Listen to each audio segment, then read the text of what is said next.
So this is our 4-wheel-drive, 6-wheeled John Deere Gator. And we don't know the history, but it's been well used. Had to repair the tray on it some time ago. Need to do the seats. I think it's got 2,200 hours on it. Put a new primary, I'm never sure, primary drive clutch on it because it was snatching. It still snatches with the new clutch on it. But just going to give it a service. We've had it a year. We're quite reliant on it, and I've not serviced it, so I'm just going to give it an oil change. Sorry, engine oil change and transmission oil change. So I've got the Gator's warm-ish. It's just warmed up, so I'm not going to get burnt with the oil. Got it up onto some ramps. It's pretty straightforward. I get underneath. Pretty sure that's the engine oil. I think that's might be a 17. No, a lot smaller. 16. Surprisingly clean and relatively rust-free underneath. Let's see how tight this is, whether it was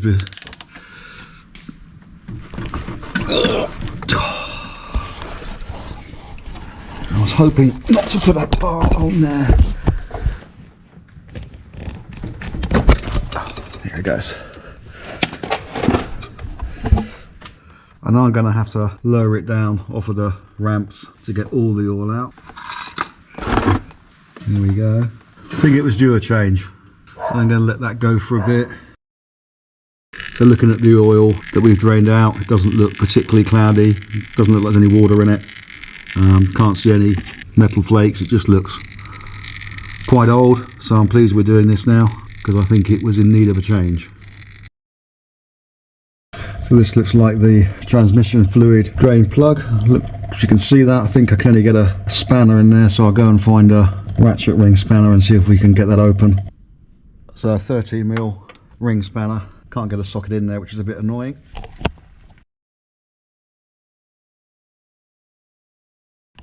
Oh, super tight. I don't know why people do these so tight.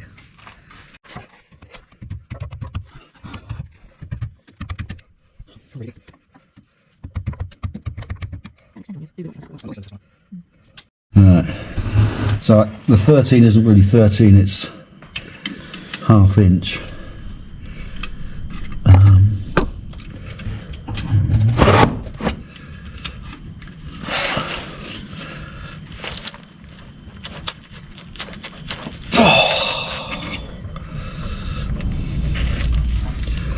Quality tools. These are some old spanners I had kicking around.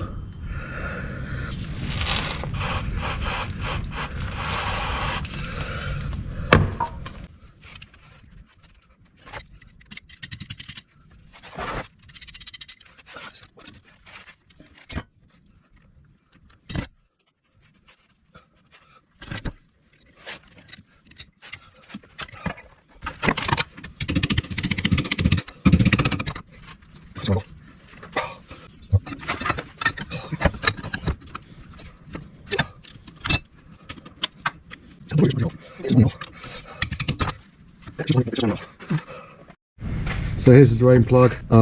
It's super tight. I've managed to round it off even with the right size ½ inch spanner. So all I can think of doing is just try and put a little bit of heat on it to see whether that can get it to budge. So here goes.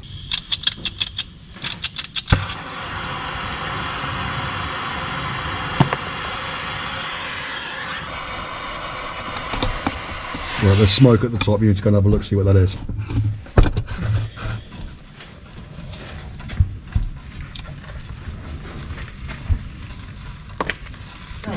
I'll heap of grass. Yeah, okay, I'll grab it out then.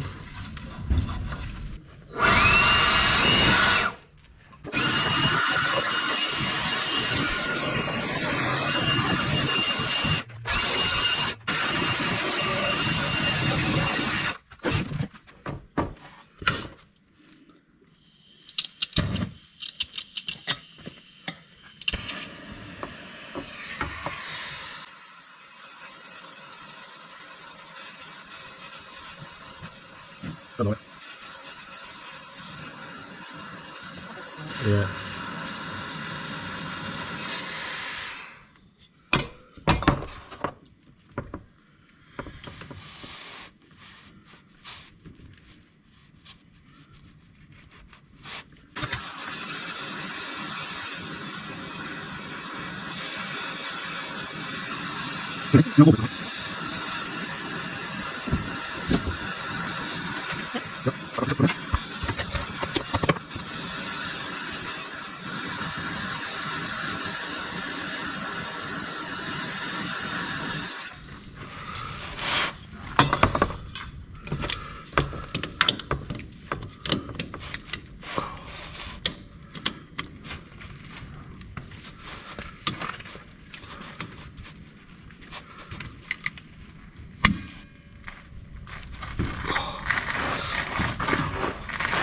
There's not even enough room to move the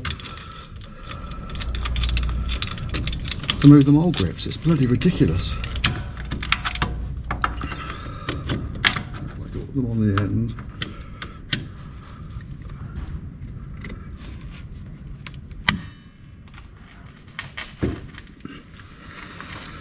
Fucking hell.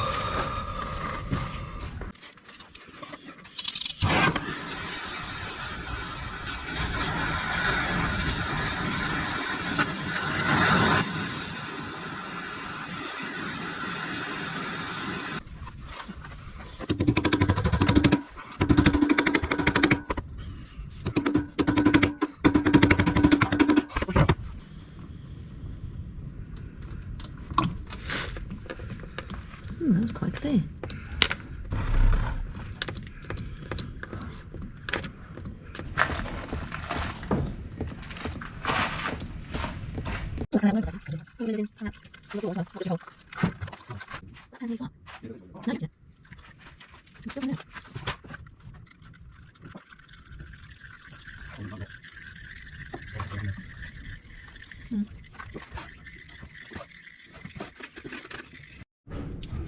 The filter's hidden away at the back of the engine. Is this going to be kind to us, given how tight everything else has been? Not sure. Probably got a better view than me now. That's tight as well. Battery off. Oil filter's just down there.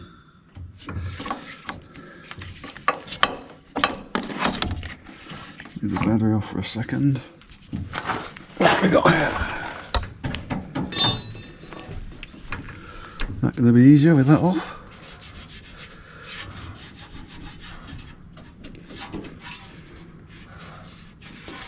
Do they come off? Do they pull off?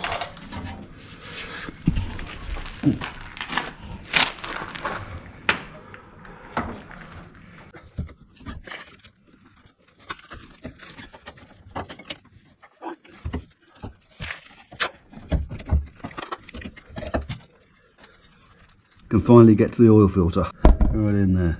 It may not be the easiest filter to get off.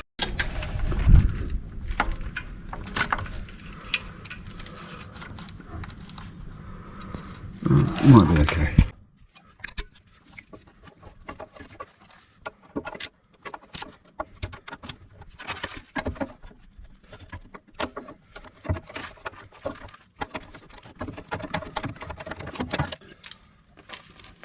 Wasn't too bad in the end.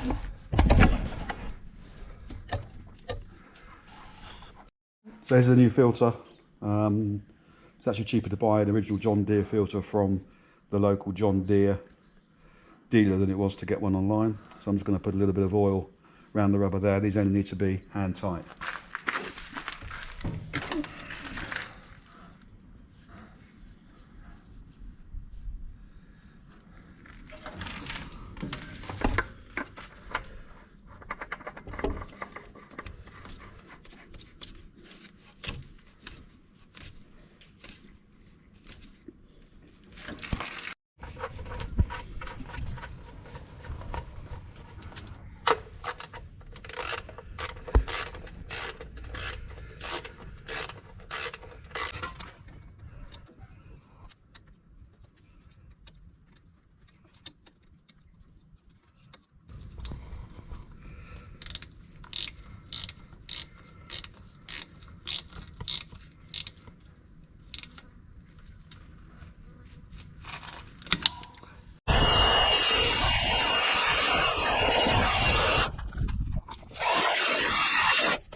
4.2 litres.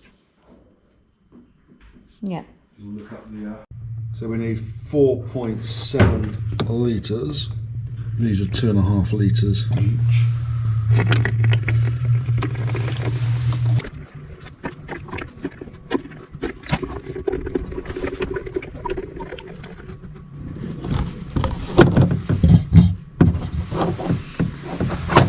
Right, so that should be it. We've got a high and low mark on the dipstick. Don't know whether it needs to be screwed in for the reading or just resting, but I think we've put enough in.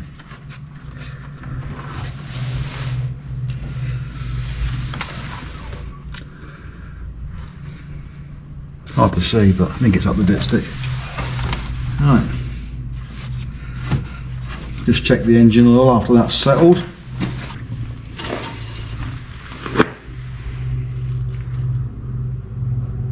There you go, that looks good.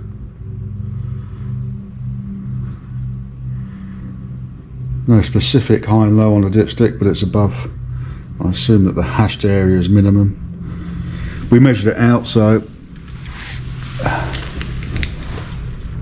I guess we'll see. Not sure whether it'll be in the oil filter yet either.